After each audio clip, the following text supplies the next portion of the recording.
Salam hər kəsə, mən Zərifə. Data Science Azərbaycan kanalının sürü neyral şəbəkələr playlistinin növbəti videosuna xoş gəlmisiniz.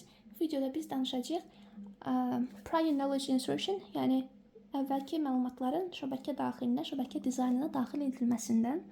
Niyə dizaynına deyirik? Bunları başa düşəcəksiniz dərsin sonlarına doğru. Əslində, yadınızdadırsa, keçən dəfələrdə ümumiyyətlə, knowledge representation'a giriş verəndə biliyin iki tipinin olduğunu qeyd etmişdik ki, bilik olur bir prior knowledge, yəni əvvəlcədən bilinən informasiya və prior information digərləri. Bir də olur observationlar, yəni hətta mühitdən anlıq olaraq kameralar, sensorlar vasitəsilə gələn təzə məlumatlar, müşahidələrdir yəni. Hansı ki biz orada prior information adını çəkəndə vurğulamışdıq ki, prior information insana xas olan adətən məlumatlardır. Yəni insanın bildiyi məlumatlardır. İnsanın bildiyi məlumatlar insanın modeldən üstün olduğu anla deyək uyğun gəlir. Yəni insan modeli quran mühəndis modeldən fərqli olaraq düşünə bilir. Təbii zəkası var. Ona görə də onun başa düşdüyü, anladığı bəzi şeylər var. Məsəl üçün nə idi? Səhv eləmirəmsə mən bu barədə sizə məlumat vermişdim. Ona görə çox üstündə qalmayacağam. Keçən dərsi izləmisinizsə onun linkini qoyaram keçən dərsin. Yəni info hissəsinə qoyaram. Baxarsınız keçən dərsə baxmamısınızsa, orada mütləq baxmalısınız o dərsə. Biz keçən dəfə demişdik ki, məsəl üçün prior information deyəndə sizin ağlınıza nə gəlməlidir?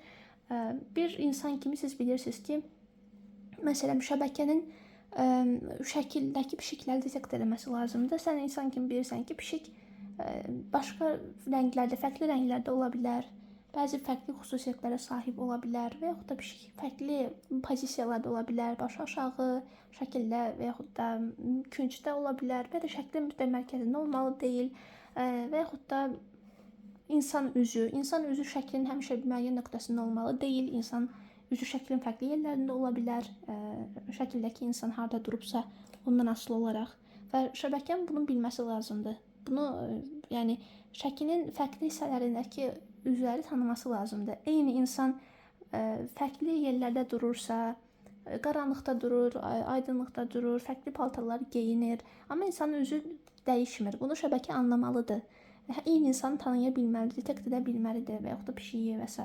Və prior information budur. Sən bir mühəndis kimi bunu bilirsən deyə qabaqcadan bunu sən şəbəkəyə daxil eləsən ki, bax, əgər filan şeyi, məsələn, axtardığın şeyi fərqli pozisiyalarda, şəklin fərqli mövqelərində görsən, sadəcə bir nümunədir bu, görsən, bil ki, yenə də eyni şeydir. Bunu sən qabaqcadan daxil eləməsən, şəbəkə bunu sənin verdiyin train datasından öyrənməli olacaq.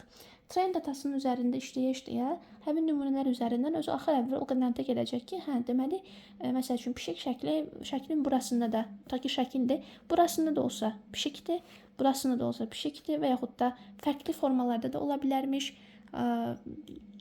və s. kimi çıxarımlar axır əvvəl özü gəlib çıxacaq. Amma onu eləyənə qədər, o nəticəyə gələnə qədər, onun nə qədər processing power lazımdır, yəni emal gücü, plus throughput aşağı düşəcək, yəni şəbəkə daxilində sabit zamanda çıxarılan output, şəbəkə daxilindəki proseslər mürəkkəbləşəcək. Hansı ki, bu kimi proseslərin qarşısını almaq üçün, bu problemlərin qarşısını almaq üçün sən qabaqcadan bu prior knowledge dediyimiz şeyi şəbəkəyə daxil eləməlisən. Yəni, qısacası, şəbəkənin öyrənməsi gerəkən şeylər sadəcə observationlar olmalıdır. Yəni, sadəcə müşahidələr üzərindən sənin, belə deyək, sabit olaraq bilmədiyin şeyləri şəbəkə detekt edə bilməlidir. Ümumiyyətlə, belə deyirik də biz, maşın öyrənməsi algoritmlərinin, ümumiyyətlə, maşın öyrənməsinin əsas məntiqi nədir? Məsəl üçün, özü sürən maşınları dizayn edəndə, yaradanda, əgər klassik ML algoritmlərindən istifadə eləsəydilər, o zaman insan özü manuel olaraq maşın sürməni üçün lazım olan bütün qaydaları, bütün incəlikləri bir-bir modelə daxil eləməli idi. Amma onun əksinə nə edirlər? Maşın sürmə üçün lazım olan qaydalar, ən xırda incəliklər, ən xırda şeyləri şəbəkənin gələn train datasından özünün çıxarmasını təmin edirlər. Hansı ki, bu insanların işini qat-qat asanlaşdırır və şəbəkənin daha yaxşı öyrənməsini gətirib çıxarır, genəlləmə edə bilməsini gətirib çıxarır.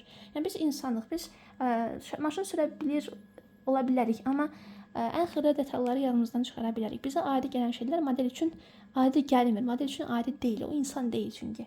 Ona görə də ondansa ona maşın sürməyi öyrənməsi üçün dizayn olunmuş, yaradılmış, toplanmış dataseti vermək və həmin qaydaları onun datasetdən özünün çıxarmasını gözləmək daha məntiqlidir. Ona görə bizim neural şəbəkələr deyilən bir anlayışımız var. Hansı ki, bu sözü bura niyə gətirdim?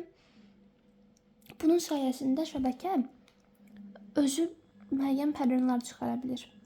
Yəni, onun öyrəndiyi şeylər onlardır. Amma sən bir insan kimi bilirsən də ki, məsələn, onun axtardığı şey şəklin fərqli yerlərində ola bilər, şəkil olmasın. Ətraf mühiti görə bilirsə, sekt edəcəksə, axtardığı obyektlər fərqli pozisiyalarda ola bilər və s. Fərqli formalarda ola bilər. Məsəl üçün, səs siqnalıdır da, düzdürmü? Səsdir də. Yəni, o səs fərqli tezliklərlə gələ bilər. Siqnal fərqli tezliklərlə gələ bilər. Və s. Bu kimi anlayışlar. Sən bu anlayışları bilirsən. Yəni, bu maşın sürmə qaydalarından fərqlidir. Maşın sürmə qaydalarını sən manuel olaraq daxil edə bilməzsən. Məcburdur ki, model onu train datasından öyrənsin. Amma bəzi bilgilər var ki, bayaq dediyim kimi, bəzi bilgilər var ki, onları sən mühəndis kimi, insan kimi bilirsən və şəbəkənin durub onları train datasından öyrənməsini gözləməkdənsə onları qabaqcadan daxil elə. Şəbəkə onu bilərəkdən işə başlasın və işiniz çox-çox daha yüngülləşmiş olsun. Başa düşdünüz nə demək istəyirəm? İnşallah ki, başa düşə bildiniz. Ümidvarım başa sala bildim. Prior knowledge o deməkdir. Prior knowledge şəbəkə axır əvvəl hər şeyi öyrənər. Əgər train datamız kifayət qədər yaxşı dizayn olunubsa, yaxşı toplanıbsa, axır əvvəl onu öyrənəcək. Mən bunları daxil eləməsən də öyrənəcək. O öyrənməsin deyə, onun işini yüngülləşdirmək üçün biz prior knowledge daxil edirik şəbəkəyə. Şəbəkənin dizaynına. Niyə dizaynına? Bu çox önəmlidir ümumiyyətlə. Niyə neural şəbəkəyə yox, neural şəbəkənin dizaynına? Çünki biz neural şəbəkənin quran insanlar olaraq o şəbəkənin arxitekturasını dəyişə bilərik istədiyimiz kimi. Biz əvvəl vaxtlarda şəbəkənin arxitekturasını danışmışdıq. Single layer feed forward, multi layer feed forward və recurrent şəbəkələrdən danışmışdıq. Daha spesifik olsaq, məsəl üçün mən sizə bunlardan danışmışdım. Amma bunlar nə baxımdan idi? Feed forward və feedback sahib olmasına görə idi. Amma məsəl üçün fully connected olması və olmaması deyə də şəbəkələri ayırmaq olar. Bizim əvvəlcələrdə keçdiyimiz şəbəkə arxitekturaları, tanış olduğumuz arxitekturalar fully connected idi. Yəni, nə demək idi fully connected? Məsəl üçün, bütün inputlar bütün qarşıdakı neyronlara gedir. Bu neyronların bütün outputları ondan sonraki şəbəkənin, ondan sonraki qatın bütün neyronlarına gedir. Yəni, bütün bağlantılar tamdır. Bütün hər şey arasında, bütün nodlar arasında, həm input nodları, həm hesablama nodları arasında bütün əlaqələr tamdırsa, bu fully connected şəbəkədir. Amma bizim gələcəkdə eşidəcəyimiz və sizin eşitmiş olduğunuz şəkilləri, videoları analiz etmək üçün istifadə olunan spesifikləşdirilmiş bir şəbəkə tipi var ki, onların adı Convolutional Neural Network-dur. Yəni, bu CNN edilir bunlara. CNN kimi eşitmiş olarsınız yəqin ki. CNN-lərin arxitekturası çox maraqlıdır. Hansı ki, onlarda fully connection görə bilməzsiniz. Nəyə görə? İndi bunlardan danışacağıq bu dərsdə. Deməli, prior knowledge, indi bu dərsdə biz danışacağıq prior knowledge daxil edilməsindən, gələn dərsdə danışacağıq invariantlığın daxil edilməsindən. İnvariantlıq da prior knowledge altında deyəcəyimiz iki texnikada prior information sayılır. Hər ikisi insanın bildiyi, amma modelin bilmədiyi və modelin işini yüngülləşdirmək üçün insanın şəbəkəyə daxil etməli olduğu informasiyanı göstərir. Sadəcə biz onu ayırırıq invariantlıq və prior knowledge şəklində. İndi bu dərsdə danışacağımız şey nədir? Bu dərsdə danışacağımız şey iki anlayışdır. Çox vacib iki anlayış. Sadəcə giriş səviyyəsində məlumatımız olacaq. Receptive field və weight sharing anlayışları. Receptive field nə deməkdir? Gəlin ondan başlayaq. Mən bu şəbəkənin şəklini bura çəkmişəm. Kitabdakı şəkildir. Bu partially connected bir şəbəkədir, yəni qismən bağlantılı. Niyə görə? Siz yəqin ki, baxan kimi bunu görərsiniz. Məsəl üçün, random bir input nodu seçin. Tutaq ki, 10-cu input nodunu seçdim. Baxsanız görərsiniz ki, input nodunun təmin elədiyi məlumat sadəcə, yəni bu input vektorunun 10-cu komponenti sadəcə 4-cü hesablama noduna gedir. Digər nodlara heç bir əlaqəsi yoxdur. Bunu gördünüz də. Bu özü belə, bir dənə bu sübut edir ki, bu fully connected deyil. Bəs bunu niyə fully connected edəməyiblər? Nəyə görə bunu belə ediblər? Və bu prior knowledge insertion'dur. Şəbəkənin dizaynına. Ümumiyyətlə, siz prior knowledge, yəni bayaqdan dediyim o bizim bildiyimiz amma şəbəkənin bilmədiyi şeyləri şəbəkəyə daxil eləməyiniz sadəcə şəbəkənin arxitekturası ilə mümkündür. Sadəcə şəbəkənin arxitekturasına daxil edə bilərsiniz. Yəni, arxitekturasını elə qura bilərsiniz ki, sizin bildiyiniz o məlumatları şəbəkə bilirmiş kimi hərəkət edə bilər. İndi gəlin danışım. Bunlar çox maraqlıdır. Birincisi, Receptive field anlayışıdır. Receptive field nə deməkdir? Mən bunu gəlin yazım.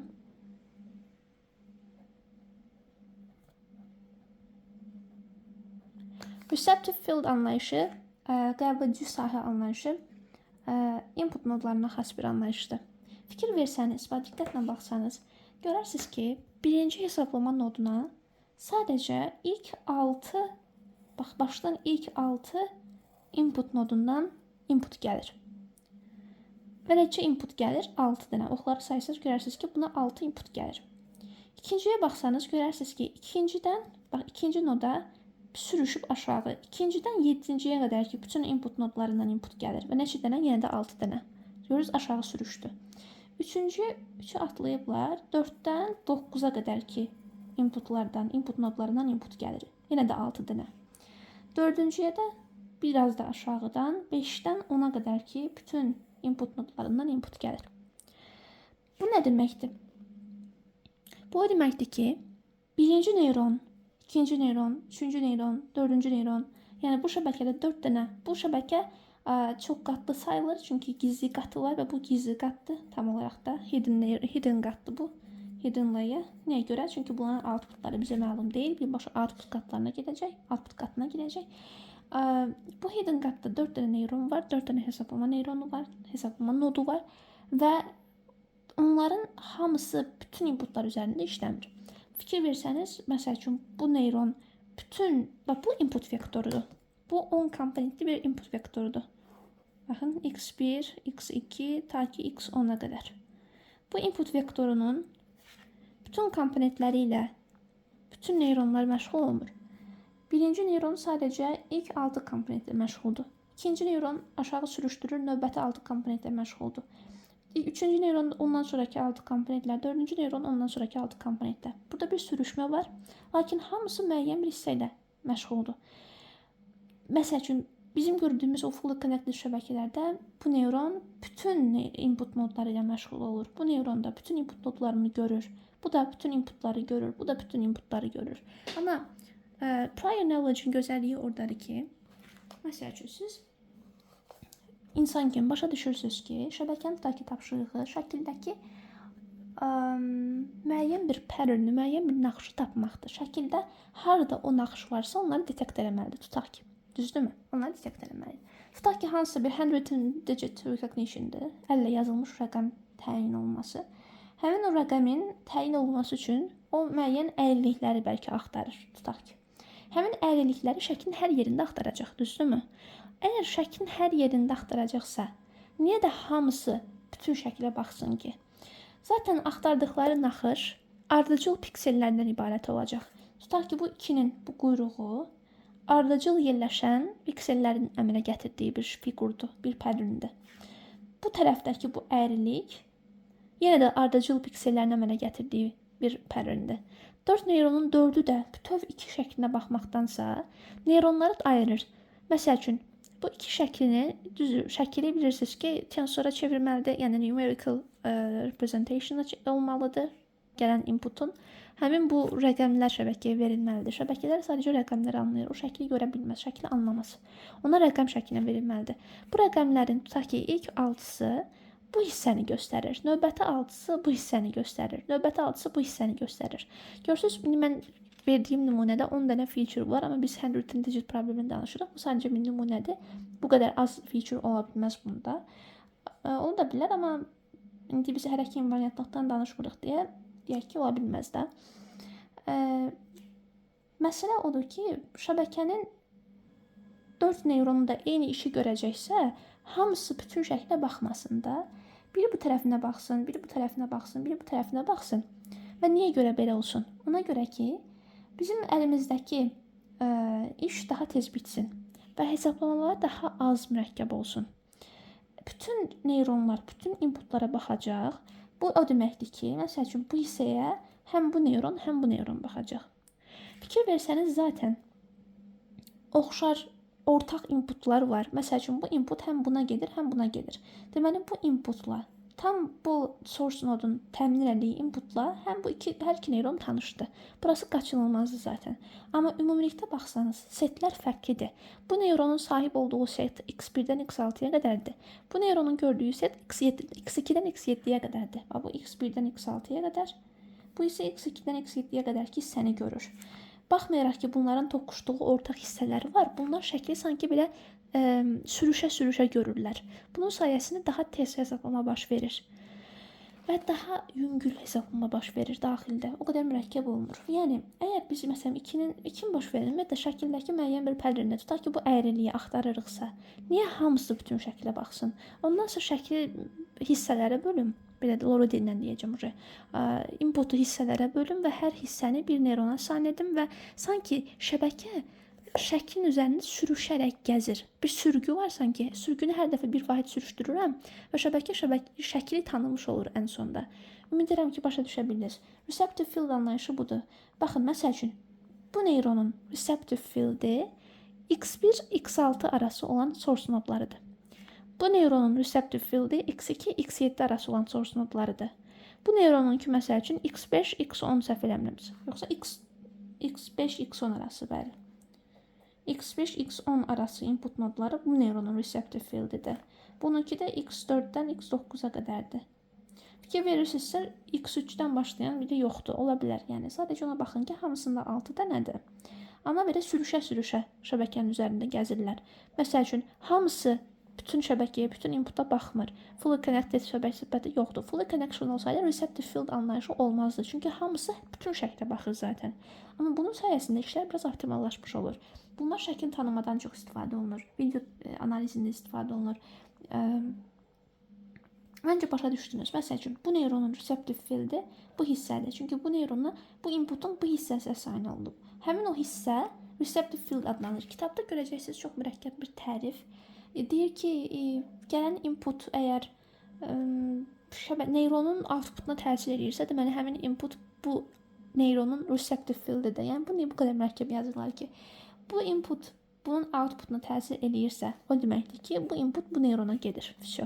Əgər bu hissəsi bu neyrona gedirsə şəklin, deməli şəklin inputun bu hissəsi bu neyronun receptive fieldidir.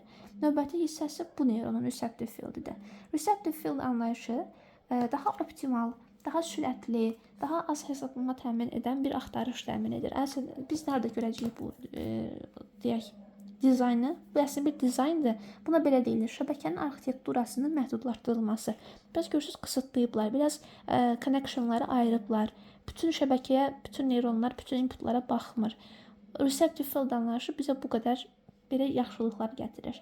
CNN-də, yəni Convolutional Neural Networklərdə bu anlayış var. Onların arxitekturasını biz bunlardan danışacağıq. Sadəcə hələ ki bilin ki, receptive field nə deməkdir? Niyə belə bir şey var? Bunu bilin bəsdir. Bu arada receptive field yerinə siz local connection adı da işlədə bilərsiniz. Local connection, yəni lokal əlaqələr də yenə də receptive field dizaynına, arxitekturasına uyğun gələn bir termindir.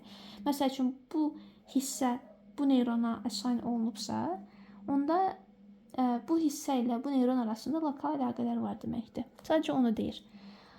İndi keçdik ikinci anlayışımıza, yəni prior knowledge-in şəbəkə dizaynına daxil edilməsi başlığı altında bir insan kimi şəbəkənin işini başqa necə yüngülləşdirə bilərik? Weight sharing edərək. Weight sharing-də yenə də müasir CNN-lərdə çox istifadə olunan bir anlayışdır. Onların arxitekturasında istifadə olunan bir anlayışdır. Çox bəsit şəkildə deyəcəm. Məsəl üçün, bu neyron bu 6 inputu götürürdü. Bu neyron növbəti 6 inputu götürürdü. Bu neyron növbəti 6 inputu götürürdü. Amma hamısı eyni şeyi axtarırdı. Baxın, hamısı bunu yaxşı axtarır. Onda niyə mən bunların ağırlıqlarını fərqli edim ki? Okey, inputlara fərqli ağırlıqlar atayacağım. Məsəl üçün, bu inputunki W1 olacaq. Bu inputunki W2 olacaq. Bununki W3 olacaq. Bununki W4 olacaq. Və ya W11, W21 neyron nömrəsini yazmadım da mən. Bununki W5 olacaq. Bununki W6 olacaq. Yəni 6-cı inputunki. Okey, bu heç. Bunlar öz aralarında fərqli olmalıdır zaten. Bu məlum məsələdir. Amma niyə bu neyron üçün bu receptive field-də ağırlıqları fərqli atayım ki? Bunlar eyni şey axtarmırlarmı zaten? Eyni pattern axtarmırlarmı şəkil üzərində? Sadəcə sürüşərək axtarırlar. Onda niyə hər dəfə mən bunlara fərqli parametr assign edim ki? Fərqli parametr assign edersəm, eyni şeyi axtarmalarına baxmayaraq fərqli şeylər öyrənilmiş kimi davranacaqlar. Buna görə də öyrənilməli olan parametrlərin sayı artır. Yəni siz artıq bilirsiniz ki, bu şəbəkənin öyrənməsi nə üzərindən baş verir? Sərbəst parametrlər üzərindən. Yəni ağırlıqlar və bias üzərindən baş verir. Ağırlıqları öyrənməkdir əsas şəbəkənin məqsədi. Şəbəkə anlamaz taskdan falan. Onun məqsədi nədir? Ağırlıqları öyrənmək. Düzgün ağırlıqları tapmaq və bias tapmaq. Həmin o ağırlıqların sayının çox olması şəbəkənin öyrənməsi gerəkən parametrlərin sayının çox olması deməkdir. Bu da şəbəkənin iş yükünün artması deməkdir. Ona görə də biz CNN-lərdə belə bir metoddan istifadə edirik. Adı weight sharing-dir, yəni yükün paylaşdırılması. Hər receptive field-də bir sabit ağırlıq seti, ağırlıq çoxluğu əsayn edirik. Ki, məsəl üçün, X1, X6 setinin ağırlıq çoxluğu W1-W6-dır. Yəni, X1-inki W11, X2-inki W2, X3-inki W3, X6-inki W6-dır. Amma növbəti neyrona əsayn olunmuş X2, X7 receptive field-ninki də eynisidir. Görürsünüz, set daxilində, aralıq receptive field daxilində aralıqlar fərqlidir. Amma fərqli receptive fieldlərin aralıqları eynidir. Çünki şəbəkə bunun üzərində gəzərək eyni şeyi axtarır, eyni naxışı axtarır. Ona görə də fərqli şeylər öyrənməsin, eyni naxışı axtardığını anlasın deyə və mən bir insan kimi bunu başa düşürəm.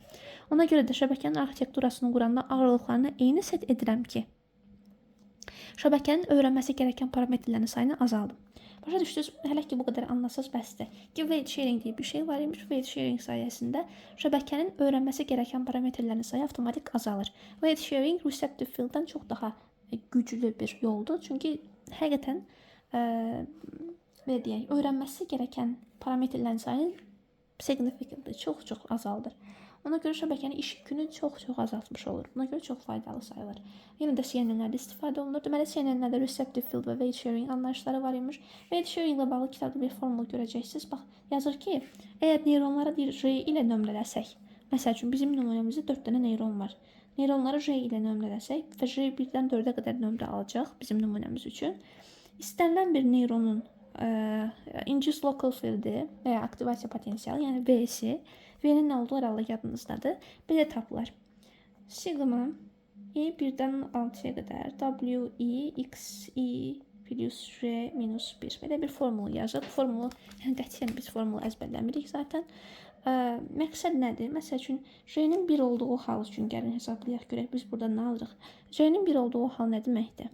Birinci neyronun aktivasiya potensialı deməkdir. Birinci neyronun aktivasiya potensialı nədir? Heç o formulu istifadə edəməyək. Gələn inputları, ağırlıqları vurub toplayırıq da.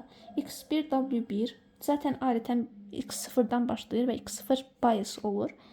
X0 müsbət 1 olur, onun ağırlığı da bias olur. Ona görə boş verirəm. Bəlkə onu takılmayın. X2, W2, düzdürmü? Və W-nin indeksi bir dənədir və W-nin indeksi buradan bura doğru artır.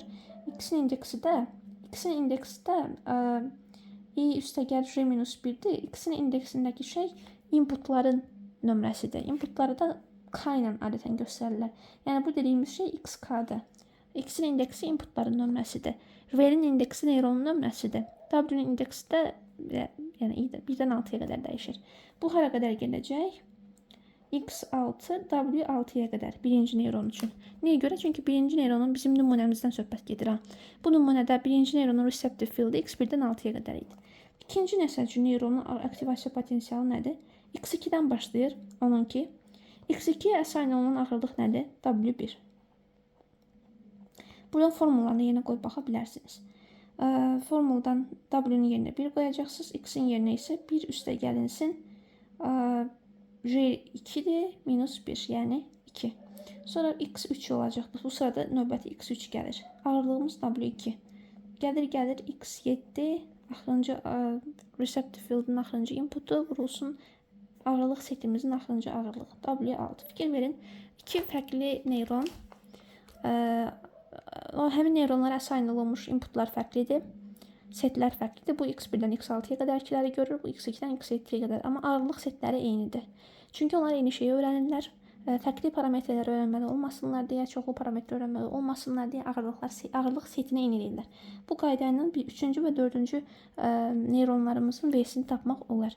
Bu formula ona görə yazıblar ki, ümumiyyətlə bu kimi sama convolutional sum deyilir. Yəni sürüşdürməli cəm. Fikir verirsiniz, sürüşüb. X1-dən 6-ya qədər, sonra 2-dən 7-yə qədər, sonra 3-dən 8-ə qədər bunu yazmayıb burada. 4-dən 9-a qədər yazıb, fərq yoxdur. Yəni sürüşdürür. Şəklin üzərində sanki bir sürgü var. O sürgü ilə şəkli gəzirik ki, biz daha sürətli iş görə bilək ona görə. Və həmçinin hesablama gücümüz aşağı düşsün, hesablama yükümüz aşağı düşsün W-ların eyni olması sayəsində. Bu qədər. Bir də kitaba baxım. Deməli olduğum nəsə var mı? Receptive field anlayışı, weight sharing anlayışı, partially completion, partially connection, convolution neural networklərin adını 2 dəfə çəkdik biz burada ki, bunlarda istifadə olunan bu iki texnika prior knowledge-ın dizayna daxil edilməsi ilə bağlıdır. Bu qədər. Bizim deməli prior knowledge nə demək oldu başa düşdük. Prior knowledge bir insan olaraq bizim başa düşməmiz gerəkən şeydir ki, şəbəkənin bir deyək, pattern-ı detect eləməsi üçün bütün şəklə baxmasına ehtiyacı yoxdur. Bütün inputa baxmasına ehtiyacı yoxdur. Hissə hər neyron bir şeyə baxsa daha sürətli işi görmüş olarıq. Həmçinin yenə bir insan kimi bildiyimiz bir şeydir ki, eyni pattern-ı axtarırsa çoxlu parametrlər öyrənməsinə ehtiyacı yoxdur. Eyni ağırlıq setini öyrənsə bəsdir. Yəni eyni bir ağırlığı öyrənsin, sadəcə şəklin fərqli yerlərində onu axtarsın. Başa düşdünüz? Yəni şəklin fərqli yerlərində həmin pattern-ı axtarır, amma həmin pattern-ı axtarır. Ona görə də ağırlıqlar eyni olmalıdır. Yəni ən sonda bunun öyrənməsi gerəkən ağırlıqlar sabit olmalıdır ki, şəklin hansı yerində olursa olsun onu tapması məqsəd daşıyır. Yəni eyni şeydən də söhbət gedir. Bu qədər. Prior knowledge bu deməkdir. Gələn dərsdə biz danışacağıq invariantlıqdan. İnvariantlıq nə deməkdir? İndidən biraz giriş verək. İnvariantlıq sabitlik deməkdir. Prior knowledge ilə invariantlığın arasında bir fərq var. Prior knowledge-da sənin bir insan kimi bildiyin şeyləri şəbəkəyə daxil eləməlisən ki, şəbəkənin dizaynına daxil eləməlisən və arxitekturasını ona uyğun qurmalısan ki, şəbəkənin işi yüngülləşsin. Amma invariantlıq şəbəkənin doğru iş görməsi üçün vacibdir. Artıq işini yüngülləşdirmək yox da, doğru başa düşməsi üçün taskları. Məsəl üçün, pişik taskıdır, pişik tanımadı. Pişikləri tanıyır. Pişikləri tanıması üçün o bilməlidir ki, pişik belə də dursa, beləsinə də dursa, baş aşağı da dursa pişikdir. Bunun uca hesablama gücü ilə bir əlaqəsi yoxdur. Bunun uca invariantlıq dözümlülük demək, tolerantlıq deməkdir. Onun uca başa düşməlidir ki, dəyişməzlik deməkdir başqa sözlə. Başa düşməlidir ki, pişik belə də dursa pişikdir, belə də dursa pişikdir. Düzdürmü? Onu anlamalıdır. Onu anlamaq üçün şəbəkə arxitekturasında yenə də oynamalıyıq. Bu barədə danışacağıq. Kitabda 2 dənə nümunə var. O nümunələri sizə sadə dillə izah etməyə çalışacağam. Bununla da biz keçəcəyik sonraki hissələrə, artıq öyrənmə bölməsinə. Öyrənmə, yadınızdadırsa demişdik ki, şəbəkələr, neural şəbəkələr insan beyni kimi ətraf mühitdən öyrənmə adlanan bir proses vasitəsilə bilik qazanır və öyrənmə prosesi öyrənmə alqoritmlər hesabına baş verir. Gələn dəfə biz öyrənmə proseslərindən danışacağıq. Amma hələ ki, invariantlığın daxil edilməsi mövzusu var gələn dəfə. Biraz onlardan danışaq, bir giriş səviyyəli məlumat verəcəm. Bu qədər ümid edirəm ki, bu hissələr sizə aydın oldu. Yəni, aydın olmadısa da ən azından bu iki anlayışı məncə başa düşdünüz ki, bunlar nə deməkdir. Hər ki, bunları bilsək, bəsdir. Bu qədər. İzlədiyiniz üçün çox sağ olun.